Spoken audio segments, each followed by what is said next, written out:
एकादशी के दिन शंकर भगवान को चावल का दाना चढ़ाना चाहिए कि नहीं चाहिए?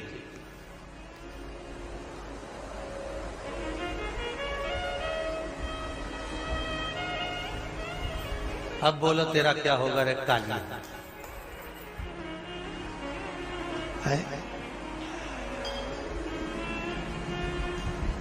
चलो ठीक है। बीमार व्यक्ति से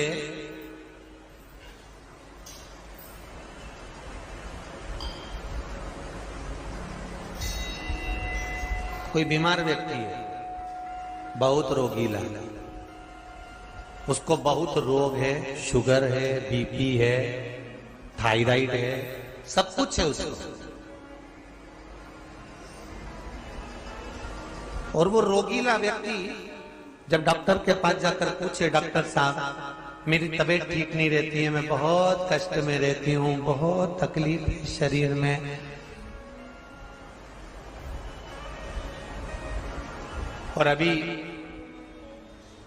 सावन का महीने का व्रत आ रहा है डॉक्टर साहब, 1 महीना में व्रत करती थी पहले, करूं कि नहीं करूं? तो डॉक्टर साहब क्या बोलेंगे? बोलते जाओ जरा जम के।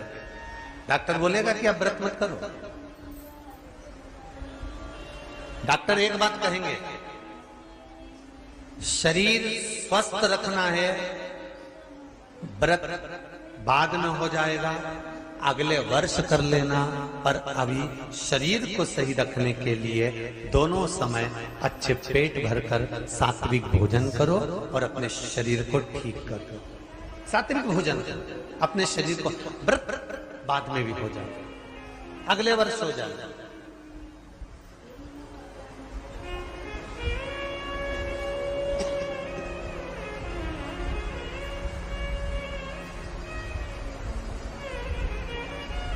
अभी तुम थोड़ा सवेरे 2 बिस्कुट ले लिया करो, सुबह नाश्ता ले लिया करो, भोजन ले लिया करो, फिर दोपहर में कुछ हल्का फुल्का लेकर थोड़ी थोड़ी देर में खाते रहना चाहिए हो।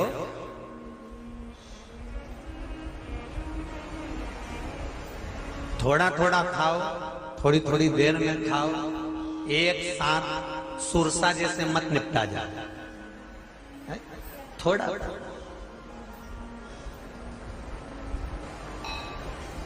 ज्यादा खाओगे और ज्यादा कमाओगे तो दूसरों को कष्ट नहीं होगा, कष्ट खुद को होगा। ज्यादा खाओगे अपाच्य हो जाएगा, रात की नींद उड़ जाएगी, शरीर में अच्छा नहीं लगेगा। ज्यादा कमाओगे, रात की नींद उड़ जाएगी, दुनिया की दृष्टि तुम पर पड़ जाएगी और तुम्हारी रातों की नींद चली जाएगी। कमाओ भी उतना जितना खर्च कर सको और खाओ भी उतना जितना पचा सको। अति सर्वस्व वर्जन। डॉक्टर कहेंगे ये तुम्हारा व्रत जो है ना अगले साल कर लेना, इस साल मत करिए, इस साल तो आराम से भोजन वोजन करो तुम लोग, बढ़िया प्रेम से खाओ पियो। तो उसी तरह किसी ने पूछा कि चावल का दाना एकादशी पर भगवान शंकर को चढ़ा सकते हैं? चावल का दाना शंकर जी को चढ़ाते क्यों है, पहले तो वो समझ लो।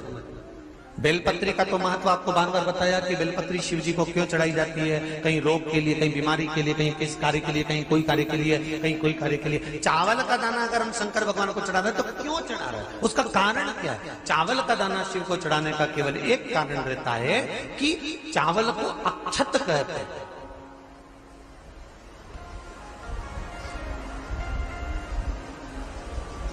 अक्षत का मतलब होता है अक्षय।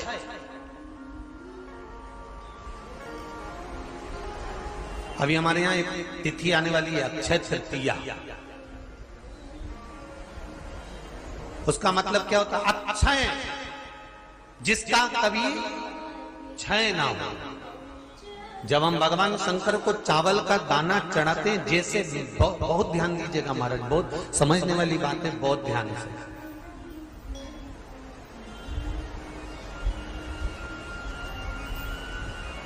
चावल का दाना हमारे मस्तक पर तिलक करने के बाद पंडित जी क्यों लगाते हैं कि भगवान जैसा समय आज चल रहा है, आप पूजन कर रहे हो, पाठ कर रहे हो, दान कर रहे हो, पुण्य कर रहे हो, सत्कर्म कर रहे हो, भजन कर रहे हो, मेरा देव अधिदेव महादेव, मेरा नारायण, मेरा सत्यनारायण भगवान, मेरा राम जी, मेरा विष्णु जी, मेरा भागवत मैया, मेरी रामायण मैया।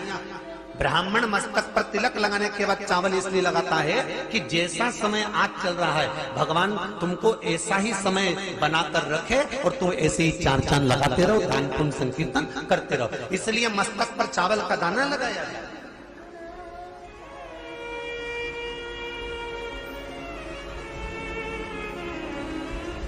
कोई मर जाता है,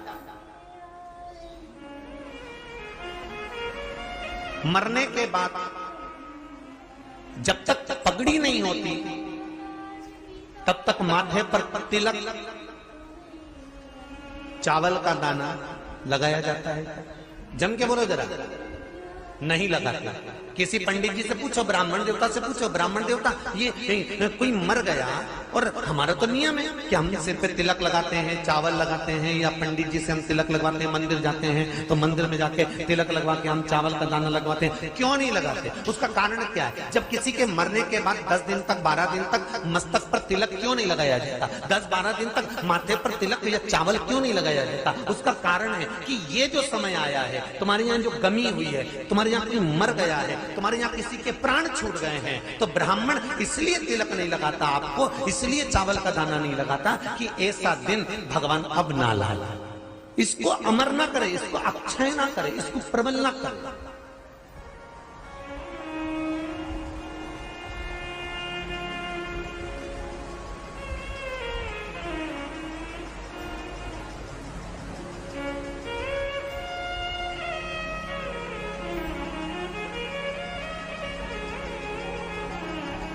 और जब चावल का दाना, तो यहां शिव महापुराण की कथा करी, चावल का दाना हम शिव जी को क्यों चढ़ाते हैं, भगवान को क्यों समर्पित करते हैं, भगवान की पूजन में अक्षत क्यों समर्पित करते हैं, चावल क्यों समर्पित करते हैं, उसका कारण क्या है? तो कहा आज मैंने जब चावल का दाना आपको समर्पित करा है, जिस भाव से, जिस विश्वास से, जिस श्रद्धा से, जिस मन से मैं आपको रिझा रही हूँ, हे भोलेनाथ मेरी ये मनोकामना पूर्ण कर, इसको अक्षय कर देना, इसको अमर कर देना, बस इतनी कृपा आप कर। अब किसी ने पूछा एकादशी के दिन चावल चढ़ाए कि नहीं चढ़ाए, तो यहां तो सीधी सीधी बात है,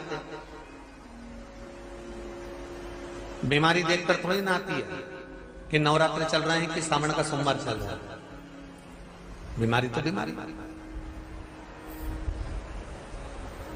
तुम चावल मत खाओ। तिरुपति कौन कौन गया? हाथ उठाओ। ठीक है। जगन्नाथ जी कौन कौन गया? हाथ उठाओ। हाँ ठीक है। द्वारका जी कौन कौन गया? हाथ उठाओ। ठीक है। बद्रीनाथ कौन कौन गया? हाथ उठाओ। ठीक है।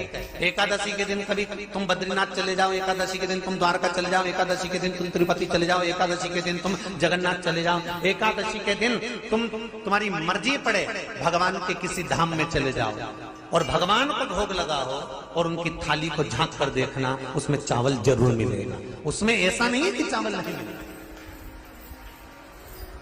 बद्री नारायण में भगवान को चावल का भोग लगा हुआ मिलेगा, द्वारका में चावल का भोग लगा हुआ मिलेगा, आपको जगन्नाथ में चावल का भोग लगा हुआ मिलेगा, तिरुपति में मिलेगा, द्वारकाधीश में मिलेगा, नाथद्वारा में मिलेगा, सांवरिया सेठ में मिलेगा, काकरोली जी में मिलेगा। आप जहां जाओगे वहां पर एकादशी के दिन भगवान को चावल आएगा, क्योंकि भगवान के लिए परहेज नहीं है। जो काम में डूबा हुआ है, जो आसक्ति में डूबा हुआ है, जो लोभ में डूबा हुआ है, जो वासनाओं में डूबा हुआ है, जो तृष्णा में डूबा हुआ है और जो माता के गर्भ से जन्म लिया, एकादशी के दिन चावल उसको नहीं खाना। अब हमारे यहां तो कहावत में कहते हैं, राम जी की जब स्तुति गाते हैं तो कहते हैं भय प्रगट। आती है आप लोगों को? एक लाइन तो आती होगी, गाओ जरा। भय प्रगट दीन कौशल। अब रामचरितमानस में कहा भय प्रगट कृपाला। प्रगट मतलब एकदम सामने आ गए। यहां लिखा है पेदा भय लाला। अगर तुलसीदास जी लिखते तो जन्म लिया होता राम जी ने तो तुलसीदास बाबा लिख देते कि पेदा भय, माता के गर्भ से इनका जन्म। नहीं नहीं नहीं, यहाँ कहा भय प्रगट कृपाला दीन कौशल्या, यहाँ प्रगट भय।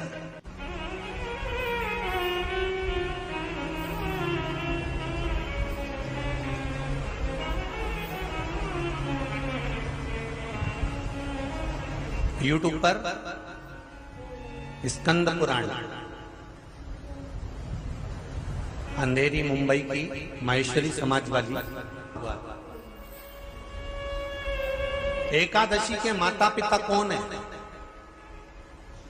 सबसे पहले एकादशी का व्रत किसने रखा था?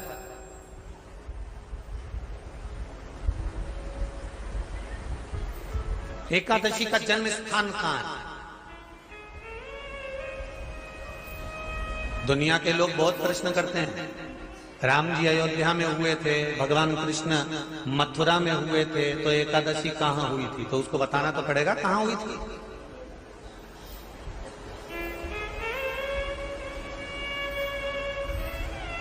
उसमें हमने वर्णन किया कि एकादशी के माता पिता कौन है, एकादशी का व्रत सबसे पहले किसने किया, एकादशी का जन्म कहां हुआ, एकादशी को क्यों चावल नहीं खाते, एकादशी के दूसरे दिन चावल का दाना खाना क्यों जरूरी है।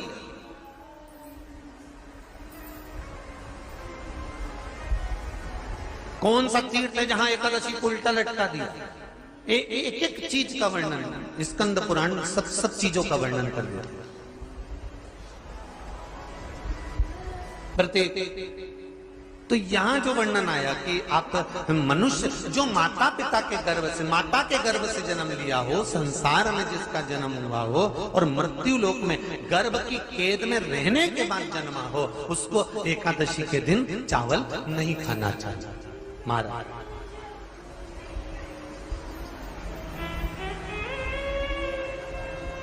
पर यहां शास्त्र ये नहीं कहता कि भगवान को चावल नहीं चढ़ाना चाहिए।